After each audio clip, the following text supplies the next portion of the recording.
Hello, welcome back to a new video. Today we'll be learning how to build a brand new PC for under $500 using all new parts from Amazon. First up, we will use the iXurix RX 580. Sadly, there isn't very much that will beat this car at under $100 unless you're willing to buy used. And if you're, I would recommend getting the GTX 1660 Super or the RTX 2060, but the RX 580 will cost you about $100 and can play most games at around 1080p medium to high settings.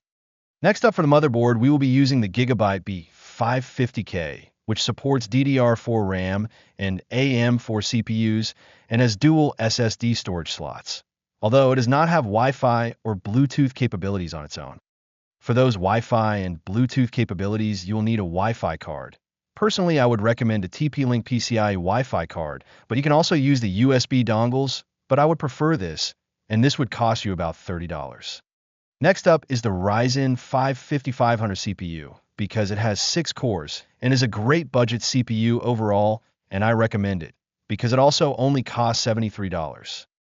Now for the power supply, I would recommend the Thermaltake 500W PSU, because it only costs $40 and is considered to be one of the best budget power supplies out there.